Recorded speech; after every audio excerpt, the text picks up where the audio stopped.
오늘은 베드로후서 3장 9절로 14절까지 말씀을 읽고 그리스도의 재림에 관한 부분들을 함께 좀 나누도록 하겠습니다.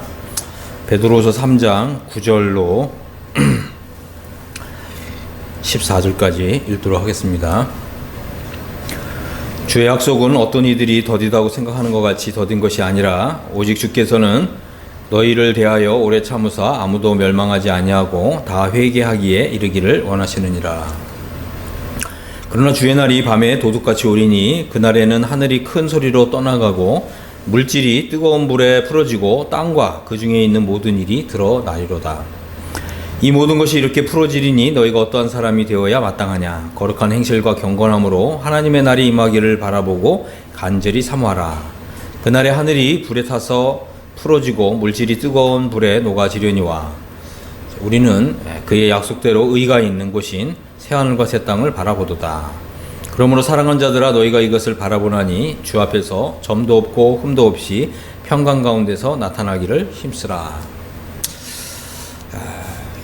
사도 베드로는 이제 3장 이제 1절에 이렇게 사랑하는 자들아 이렇게 부르면서 이 두 번째 편지를 통해서 너희의 진실한 마음을 일깨우기를 원했습니다.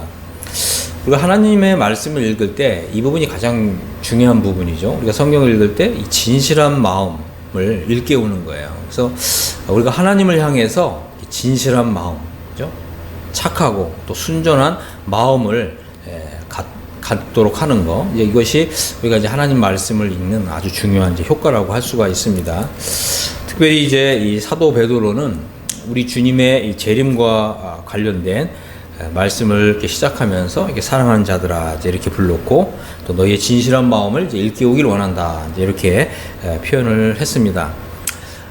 그리고 이제 4절에 보면 이제 주님이 강림하신다고 하는 이제 이러한 약속이 좀 마지막 말세가 되면 사람들이 이러한 주님의 약속을 조롱하고 비웃고 무시하는 이런 일들이 아주 일상화될 것을 우리에게 좀 경고하고 있습니다.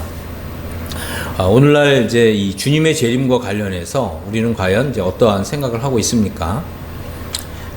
그리스도께서 강림하신다고 했을 때, 또 만일 주님이 오늘 밤에 오신다고 했을 때 과연 이것이 우리에게, 그죠? 과연 기쁜 날이 될 것인가, 아니면 슬픈 날이 될 것인가? 또 주님이 정말 오늘 밤에 오신다고 했을 때 어떤 사람에게는 정말 이 내키지 않는 날일 수가 있고, 또 어떤 사람에게는 극히 기뻐할 만한 그런 날일 수가 있습니다. 여러분은 어떻게 생각하십니까? 과연 이제 예수 그리스도를 믿고, 그죠? 또 구원받은 그리스도인들에게 그리스도께서 강림하신다고 하는 이 날이 과연 기쁜 날이 될 것인가? 우리가 이것을 한번 생각해 봐야 합니다. 사도 베드로는 이제 이 4절을 보니까 주께서 강림하신다고 하는 약속 이렇게 표현을 했고, 9절에는 이제 주의 약속 이렇게 표현했습니다. 또 10절에 보면 이제 주의 날 이렇게 표현을 했고, 12절에서는 하나님의 날 이렇게 부르고 있습니다. 사실 이제 이 구약 성경을 보면 이 날은 여호와의 날이라고 부릅니다. 여호와의 날. 그런데 이 여호와의 날은 두 가지 특징이 있습니다. 그래서 스바냐서 1장 15절을 이제 볼 것 같으면, 그죠? 그날은 분노의 날이요, 환난과 고통의 날이요, 황폐와 패망의 날이요, 캄캄하고 어두운 날이요, 구름과 흑암의 날이요, 이렇게 말씀하고 있습니다. 그래서 우리가 이제 성경을 보게 될 때 악인의 길을 걷는 사람들이 있잖아요. 악인의 길을 걷는 사람들에게 여호와의 날, 또 주의 날은 이제 분노의 날이고 환난과 고통의 날이 될 것이다 라고 하는 것입니다. 그리고 이제 2장 3절을 보면, 스바냐서 2장 3절을 보면, 여호와의 규례를 지키는 세상의 모든 겸손한 자들아, 너희는 여호와를 찾으며 공의와 겸손을 구하라. 너희가 혹시 여호와의 분노의 날에 숨김을 얻으리라. 이렇게 말씀하고 있습니다.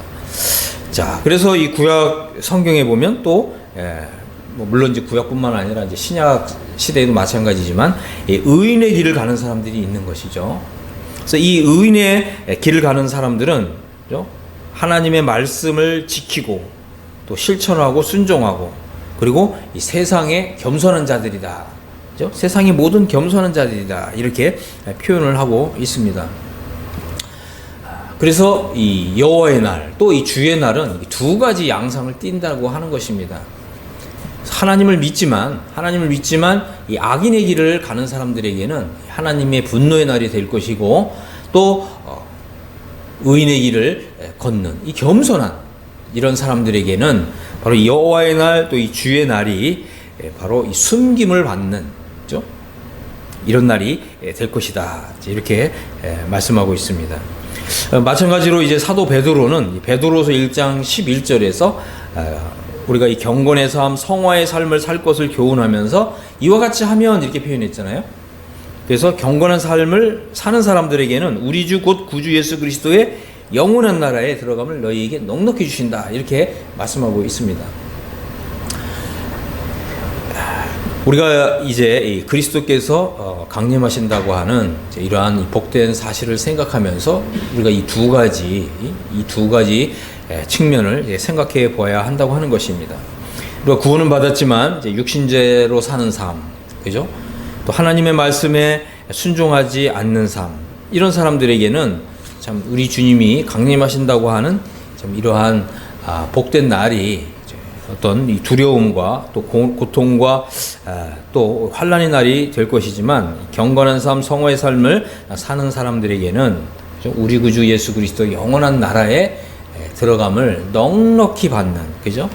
영광과 칭찬과 존귀를 받는 이러한 날이 될 것이라고 하는 것입니다. 이 날은 이제 이 사도 베드로가 말하기를 우리 주님이 약속하신 날이다, 이렇게 표현을 했습니다. 그래서 우리 주님이 약속하신 날이기 때문에 이 날은 반드시 올 것입니다. 그렇기 때문에 우리가 이런 말씀을 읽으면서 과연 나는 이 날에, 그죠? 이 날에 어떠한 사람으로 나타날 것인가? 과연 우리 구주 예수 그리스도의 영원한 날에 넉넉히 들어가는 사람이 될 것인가? 아니면 이 날에 우리 주님께로부터 나는 너를 부끄러워한다 라고 하는 이런 주님의 책망의 음성을 들을 것인가? 이것을 생각해야 된다고 하는 것입니다. 우리 주님이 이 공생의 기간 동안에 주님이 이 제자들에게 이 날에 약속을 하셨어요. 우리 한번 좀 살펴보겠습니다. 자, 마태복음 16장 27절을 보면 주님이 이렇게 말씀하셨습니다. 인자가 아버지의 영광으로 그의 천사들과 함께 오리니 그때 각 사람이 행한 대로 갚으리라. 그죠? 진실로 너에게 이르노니 여기 서 있는 사람 중에 죽기 전에 인자가 그 왕권을 가지고 오는 것을 볼 자들도 있느니라. 이렇게 말씀을 하셨습니다. 우리 주님이 오시는데 아버지의 영광으로 오신다는 것이고, 또 우리 주님이 오시는데 천사들과 함께 오신다는 것이고, 또 우리 주님이 오시는데 각 사람이 행한 대로 갚으신다고 하는 것이고, 또 우리 주님이 오시는데 바로 왕권을 가지고 오신다고 하는 사실입니다. 그리스도의 재림은 바로 이 땅에 그리스도의 왕권을 세우고 그리스도의 영원한 나라를 세우기 위한 것입니다. 이제 좀 누가복음을 보겠습니다. 누가복음 이제 22장 28절에 보니까 주님이 이런 말씀하셨죠. 이제 12 제자들을 향해서, 물론 이제 가룟 유다를 제외하고죠. 너희는 나의 모든 시험 중에 항상 나와 함께한 자들인즉 내 아버지께서 나라를 내게 맡기신 것 같이 나도 너희에게 맡겨 너희로 내 나라에 있어서 내 상에서 먹고 마시며 또는 보좌에 앉아 이스라엘 12지파를 다스리게 하노라. 이렇게 말씀하셨습니다. 그렇습니다. 우리 주님이, 그죠? 영원한 나라를 이 땅에 세우시기 위해서 오시고, 또 왕권을 가지고 오시고, 그죠? 또 우리 주님이 만왕의 왕, 만주의 주님으로 오신다고 하는 것입니다. 우리가 이제 우리 주님의 이런 직분을 보면 만왕의 왕 이렇게 표현하잖아요. 그죠? 그래서 The King of Kings예요. 이 말은 무엇인지 한번 여러분 잘 생각해 보시기 바랍니다. 바로 그리스도의 나라에는 많은 왕들이 있는 거죠. 그 많은 왕들 가운데서 최고의 주권자가 되신다고 하는 뜻이고, 또 만주의 주라고 표현하고 있잖아요. 그러니까 더 로드 오브 로즈잖아요. 많은 주들이 있는데 그 가운데 최고의 주님이라고 하는 이런 뜻입니다. 다시 말씀을 드린다면 우리 구주 예수 그리스도의 영원한 나라에는, 그죠? 우리 주님이 왕권을 가지고 오셨을 때 우리 주님께 충성의 비례해서, 충성한 삶에 비례해서, 성화의 삶을 산 것에 비례해서 우리 주님의 이 왕권을 나눠주신다고 하는 것입니다. 우리 주님의 이 통치권을 나눠주신다고 하는 거예요. 그런데 주님이 바로 이제 이 12사도들에게는 어떤 권세를 주셨습니까? 바로 이제 이스라엘 12지파를 다스리는 권세를 주셨습니다. 그런데 이제 여기서 우리가 이제 이게 누가복음 22장 이 말씀을 보면 우리 주님이 이제 이 12사도들에게 이스라엘 12지파를 다스리는 권세를 주시는데 거기에는 거기 합당한 근거가 있다는 거예요. 주님이 뭐라고 하셨습니까? 너희는 나의 모든 시험 중에 항상 나와 함께한 자들인즉 이렇게 말씀하셨어요. 다시 말씀을 드린다면 우리 주님이 이런 이 다스리는 권세를 주실 때에는 그에 합당한 이유가 있다고 하는 것입니다. 이것은 일종의 조건인 거예요. 우리 자신도 마찬가지로 우리 구주 예수 그리스도의 영원한 나라에서 그저 하나님의 백성으로서, 그죠? 이 하나님 나라의 시민으로서 들어가는 것이 아니라 바로 이 그리스도의 나라에서 그리스도와 함께 다스리는 권세를 받기 위해서는 그에 합당한 이유가 있어야 된다고 하는 것입니다. 그것이 바로 우리가 이 땅에서 성화의 삶을 살아야 되는 이유인 것이고 또 이 땅에서 그리스도의 제자로서 합당한 삶을 살아야 되는 이유인 것입니다. 우리 주님은 여기에서 분명하게, 그죠? 우리 주님이 다스리시는 이 그리스도의 영원한 나라의 통치권을 주시는 데는 그에 대한 합당한 이유가 있다. 우리가 이 사실을 알아야 된다고 하는 것입니다. 12사도들은요, 바로 그리스도의 영원한 나라에서 우리 주님과 함께 보좌에 앉고 또 천국을 다스리는 통치자들로 약속을 받았어요. 얼마나 참 놀라운 것입니까? 우리가 단순히 하나님 나라에 그냥 이렇게 들어가서 하나님 나라의 백성이 되는 이런 정도가 아니라 우리 주님과 함께, 왕이신 우리 주님과 함께 최고의 주권자이신, 그죠?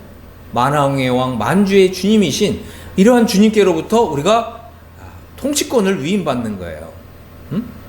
우리 주님이 우리의 머리 위에, 그죠? 바로 이 다스릴 수 있는 이런 통치권을 상징하는 이러한 이 면류관을 우리 머리 위에 이렇게 탁 씌워주시는 거예요. 이 얼마나 영광스럽고 감격스러운 정말 이런 날이 될 것인지 우리가 생각해 보아야 합니다. 이 사도들은요, 특별히 또 이 사도 베드로는 정말 우리 주님이 다시 오신다고 했을 때 그날은 이 영광의 날이잖아요. 얼마나 영광스럽고 감격스러운 날이 되겠어요? 그리고 또 주님이 그 공식적으로 이제 베드로의 머리 위에 이 천국의 이 통치자가 되는, 그죠? 그 자격과 권세를 주는 그 머리에 그 면류관을 탁 씌워주신다고 했을 때 사도 베드로는 이 날을 얼마나 사모하고 정말 그리워했을까요? 하나님께서는 바로 우리에게 이제 이러한, 그죠? 이러한 이 통치권에 대한 약속을 우리에게 주셨다고 하신 것입니다. 그래서 우리가 이러한 주님의 통치권에 참여하기 위해서는 여기 합당한 조건이 있다. 그죠? 그래서 우리는 과연 주님의 이 시험과 시련에 함께 동참했는가? 그죠? 또 나는 주와 복음을 위해서 헌신했는가? 또 나는 과연 모든 것을 버리고 주님을 쫓았는가? 또 나는 의를 위해서 과연 핍박을 받았는가? 또 주님 때문에 욕을 먹고 박해를 받은 적이 있는가? 왜 그렇습니까? 이 모든 것을 우리 주님은 다 영광과 존귀와 칭찬과 면류관으로 바꿔주실 것이기 때문에 그렇습니다. 마태복음 5장 12절에서 기뻐하고 즐거워하라. 하늘에서 너희 상이 크매니라. 그렇죠? 너희 전에 있던 천사들도 이와 같이 박해하였느니라. 그렇습니다. 그렇죠? 하늘에서 우리가 받을 상이 정말 크고 영광스러운 이런 상을 받기 위해서는 우리가 이 땅에서 주를 위해서, 복음을 위해서 또 욕을 먹고 비난을 받고, 그죠? 이런 것이 다 우리 주님께서는 이것을 다 갚아주신다고 하는 것이죠. 심지어 이 마태복음 19장 27절에 보면 베드로가 이런 얘기를 했잖아요. 우리가 모든 것을 버리고 주를 따라 싸운즉 그런즉 우리가 무엇을 얻을 수 있겠습니까? 그죠? 그때 주님이 뭐라고 말씀하셨습니까? 세상이 새롭게 되어서 인자가 자기 영광의 보좌에 앉을 때에 나를 따르는 너희도 12보좌에 앉아서 이스라엘 12지파를 심판하리라. 주님이 이런 약속을 주셨잖아요. 또 내 이름을 위하여 집이나 형제나 자매나 부모나 자식이나 전토를 벌인 자마다 여러 배를 받고 영생을 상속하리라. 주님이 이렇게 약속하셨습니다. 이 얼마나 정말 감격스러운 또 감동적인 일인지 모릅니다. 우리가 이러한 주님의 이 약속을 나의 것으로 삼기 위해서는, 그죠? 바로 나의 믿음이 작용해야 된다고 하는 것입니다. 우리가 그저 예수님을 믿은 것으로, 그죠? 또 예수님이 우리를 구원해 주신다고 하는 이 복음을 믿은 것으로 이러한 권세를 받을 수는 없다고 하는 것입니다. 우리가 이제는 하나님의 백성으로서, 그죠? 이제 그 나라를 위해서 헌신하고 수고하고 땀을 흘리고 또 노력하고 애쓰고 또 심지어 눈물을 흘리고, 그죠? 또 심지어는 박해를 받고 고난을 당하고, 우리가 이러한, 그죠? 오늘날에 우리가 흘리는 눈물과 수고를 주님이 다 기억하셔서 이것을 우리 구주 예수 그리스도의 그 영원한 나라에 들어갈 때 이것을 다 보상해 주신다, 갚아 주신다. 면류관으로 우리의 머리에 그 면류관을 씌워 주신다라고 하는 것입니다. 우리가 이러한 주님의 약속을 받은 자입니다. 그래서 우리는 이러한 주님의 약속 앞에서 우리의 마음을 분명하게 선명하게 정하고 결단해야 될 줄로 이렇게 믿습니다. 자, 다시 이제 베드로후서 3장 4절을 보면, 그죠? 주께서 강림하신다고 하는 이런 약속이 어디 있느냐 이렇게 얘기했어요. 우리 믿는 사람들은, 그죠? 주님이 다시 오시는구나, 그죠? 이것이 약속이라고 하는 것입니다. 약속으로 주어졌다는 거예요. 그래서 우리는 이제 이 주님의 약속을 우리의 믿음의 이 보배로운 약속으로 이 약속을 받아야 되는 것입니다. 하지만 믿지 않는 사람들은 어떻게 한다고요? 이것을 조롱한다는 거 하는 거죠. 우리가 이 주님이 다시 오신다는 것을 생각할 때 우리는 이 땅에서 어떻게 살아야 됩니까? 경건한 삶을 살아야 되고, 그죠? 또 거룩한 삶을 살아야 되는 것이고, 또 성화의 삶을 살아야 되는 거고, 또 그리스도인다운 삶을 살아야 되는 것이고, 또 성도다운 삶을 살아야 되는 것이죠. 우리가 이 약속을 중하게 여긴다면 우리가 그렇게 주님 말씀에 순종하고 복종하는 이런 삶을 살게 될 것입니다. 하지만 이 주님이 다시 오신다고 하는 이런 약속을 우리가 가볍게 생각한다면, 이런 말씀이, 이런 약속이 나의 삶에 아무런 효력을 미치지 못하게 될 것입니다. 주님이 다시 오신다고 하는 것은 분명한 약속으로 우리에게 주어졌습니다. 자, 4절을 보면 또 조상들이 잔 후로부터 만물이 처음 창조할 때와 같이 그냥 있다. 그죠? 이것은 이제 이 세상에서 일어나는 어떤 현상을 바라보는 거죠. 우리는 이 세상에서 일어나는 이런 현상을 바라보는 사람이 아니라 우리는 하나님의 말씀을 읽고 묵상하고 그 말씀을 우리 마음에 새기고 이 말씀을 살아내는, 그죠? 이것이 이제 우리의 거룩한 의무가 아니겠습니까? 주님이 오실 때, 그죠? 깨어 기다리는 사람이 많지 않다라고 하는 것입니다. 많은 사람들이 그죠? 야, 세상 사는 게 너무 좋다. 이렇게 이제 말하면서 주님이 다시 오신다고 하는 이런 이제 주님의 약속을 생각하면서 중하게 여기지 않는 이런 것이 세상에 만연하게 될 것을 우리에게 이제 경고하고 있습니다. 자, 9절을 보니까 주의 약속은 어떤 일이 더디다고 생각하는 것이 더딘 것이 아니라 이렇게 말했는데, 그렇습니다. 주님의 약속은, 그렇죠? 많은 사람들이 주님의 약속이 2000년 전에 이런 약속이 주어졌는데 오늘날까지 실현되고 있지 않다. 참 주님의 약속이 과연 언제 이루어질지 모르겠다. 그러면서 어떻게 해요? 다 졸며 자는 거죠. 사람들은 대부분 좀 주님의 오심이 너무 늦어진다, 이렇게 일반적으로 생각한다고 하는 것입니다. 하지만 우리에게는, 그죠? 이것이 하나님의 은혜고 또 기회라고 하는 것입니다. 우리가 예수님을 믿은 이후에 살았던 삶을 한번 돌아보세요. 과연 경건한 삶을 살았습니까? 또 과연 성화의 삶을 살았습니까? 또 그리스도의 제자로서 살았습니까? 우리가 이런 것을 잘 못했다는 거죠.